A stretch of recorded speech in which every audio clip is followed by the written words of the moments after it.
তো আমি আসছিলাম মূলত এখানে শ্রোতা হিসাবে, তো হয়ে গেলাম বক্তা। আজকে কবি শাওন মিছিলের যে স্মরণ সভা, এটা খুবই একটা ভালো উদ্যোগ। ধন্যবাদ জানাই লেভিশনকে, কারণ লেভিশন এই আমাদের যে তরুণ কবি গারোদের মধ্যে, তার মধ্যে লেভিশন একজন। হ্যাঁ, লেভিশনকে আমি অনেক পছন্দ করি। তার যে কাজকর্ম, আসলে কবিরা কিন্তু তার কাজের মাধ্যমেই বেঁচে থাকে।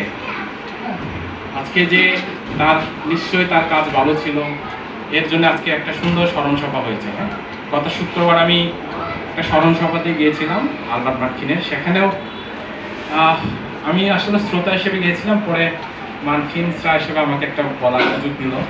তো ওখানে আমিও বললাম আলবার্ট মার্কিনের তার যে কাজকর্ম। হ্যাঁ, আজকে যে শাওন মিছিল, তার সাথে আমার অবশ্য এভাবে সম্পর্ক ছিল না, রাস্তায় দেখা হতো হাইলাইটুকু।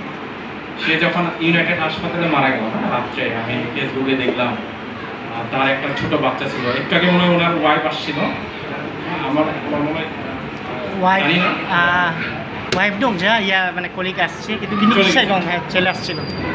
থাকলে ভালো হতো। এটা কিন্তু আমাদের একটা পরিচিতি, কথা বলতে পারতাম। আমাদের দরকার মান্ডি কবি, আমাদের লেখক কিন্তু পাঠক খুব কম।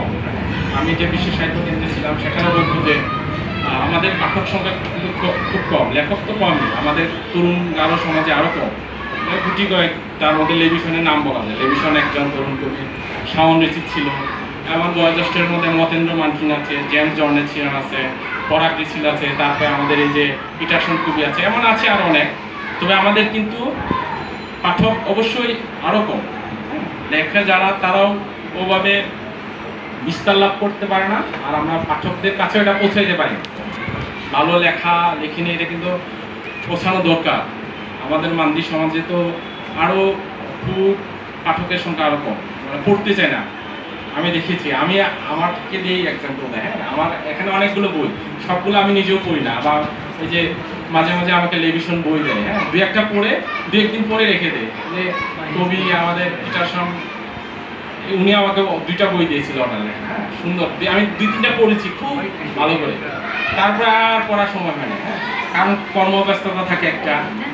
আমরা কিন্তু অনেক ব্যস্ততা থাকি, অনেক ছেলে মেয়ের জন্য মাঝে মাঝে সময় দেয় না।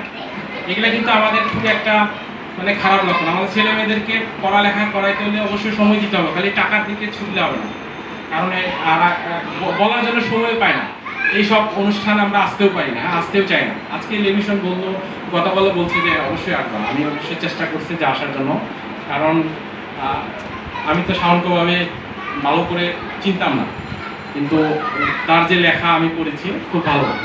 তরুণ বয়সে যে এত সুন্দর, একটু ওকে নিয়ে স্মৃতিচারণ করবো, দুরন্তপনা ছিল। আমাদের যে তরুণ কবি সুকান্ত অল্প বয়সে মারা গেছে, আমাদের শাওন রিচিল। হ্যাঁ, তারও একটা দুরন্তপনা। হ্যাঁ, কবিরা এরমই থাকে, দুরন্তপনা অথবা সরল শান্ত, যেমন পরাগ রিচিল। তার কি শান্ত শিষ্ট একজন কবি, হ্যাঁ, লেখক। এবং কবিরা যে মাঝে মাঝে না খেয়ে থাকে বা অন্য কিছু খায়, একটা কবিতার মাধ্যমে আমি দেখতে পেলাম যে আলু ভর্তা, হ্যাঁ, কাঁচা লবণ দিয়ে। হ্যাঁ, এটাই কিন্তু আমরা যে জানি যে মাইকেল মধুসূদন দত্ত, হ্যাঁ, সে যখন ফ্রান্সে চলে গেল, খ্রিস্টান হওয়ার পর তার আসার কি টাকাও ছিল না, গাড়ি ভাড়া ছিল না, বিদ্যাসাগর তাকে টাকা দিয়ে বাংলাদেশে এনেছে। হ্যাঁ, তার লেখা কিন্তু অনেক দেওয়া ছিল। সে যখন ওখানে লেখালেখি করলো, ওই দেশের কবি সাহিত্যিক তারা বললো, তুমি তো বাংলা ভাষায় অনেক ভালো কবিতা গল্প লিখতে পারো, তুমি বাংলা ভাষাকে গুরুত্ব দেওয়া। সে বাংলাদেশে এসে সুন্দর বন্দনা একটা যে অনেক কবিতা, হ্যাঁ, সেটা লিখে সে প্রকাশ পেল। তো আমি বেশি কিছু বলবো না, তবে ধন্যবাদ দেই যারা সঞ্চালক এখানে আমাদের মাঝে উপস্থিত। বর্তমান নব্বা সীমান্ত চিসিম, সাবেক নব্বা ছিল জনসন্ধ্যা, আর অন্যান্য যারা আছে, আমার স্নেহের ভাই দিদিরা আছে। তারপরে হচ্ছে যারা সঞ্চালক, অনেক কষ্ট করে, বিশেষ করে লেভিশন, হ্যাঁ, উনি যে এই সুন্দর একটা প্রোগ্রাম আয়োজন করেছে স্মৃতিচারণের জন্য, এটা কিন্তু সবাই পারে না, সবাইকে দিয়ে হয় না। আজকে আমাকে হইতে পারে আমি ব্যস্ততায় আছি, লেভিশন কিন্তু এইসব পারে এবং লেখালেখি করে, অনেক কষ্ট করে লেভিশন, আমি অনেক স্ট্রাগল করে সে। তার যে কোনো কাজ সে চেষ্টা করে কাজটা উঠিয়ে আনার জন্য। আমি তার সাথে অনেক দিন থেকে তাকে চিনি, লেভিশনকে আমি প্রায় 20-22 বছর ধরে চিনি লেভিশনকে, ঢাকা আসার পর থেকে। সে কত কষ্ট করে পড়াশোনা করেছে এবং সে ইউনিভার্সিটিতে পড়েছে, বাংলা সাবজেক্ট, হ্যাঁ এটা কিন্তু তার একটা কৃতিত্ব দিতে হয়। আমি সবসময় প্রশংসা করি, অন্য জায়গায় আমি বলি লেবিসন মানে সে অনেক কষ্ট করে পড়াশোনায় হয় না, কিন্তু সে এখন মাস্টার্স পাস করছে। হ্যাঁ, এটাও কিন্তু একটা স্মৃতিচারণ, কারণ এটা বলতে হয়, কারণ সবাই বলার সাহসও রাখে না এবং কেউ বলতে পারে না, কিন্তু আমি জানি যে লেবিসন অনেক কষ্ট করে এবং তারও ছেলে মেয়ে আছে এইসব পড়া। হ্যাঁ, এটা আমি আমার দিক থেকে ধন্যবাদ জানাই এবং আপনারা আসছেন, আপনাদেরকে ধন্যবাদ দিই, আপনাদেরকে ধন্যবাদ দিই। হ্যাঁ, আমাদের এই যে আরেক লেখক বলেছেন যে ফোরাম, হ্যাঁ ফোরাম আছে আমাদের, কিন্তু এটা ঠিক মতো কি হয় না, আমাদের উপস্থাপনা হয় না। হ্যাঁ, দরকার আমাদের, যেমন লেবিসন বলেছে যে পাখিরা লেখকরা স্বাধীন, হ্যাঁ স্বাধীন, কিন্তু একটা প্ল্যাটফর্ম দরকার। একটা জায়গায় যে কথা বলার জন্য একটা প্ল্যাটফর্ম থাকলে এটা কিন্তু আমাদের সবার জন্যই ভালো। আর আরও আমি ধন্যবাদ দিই সবাইকে যে আপনারা আসছেন, যে সুন্দর কবিতা পাঠ করলো, সুন্দর সুন্দর কবিতা।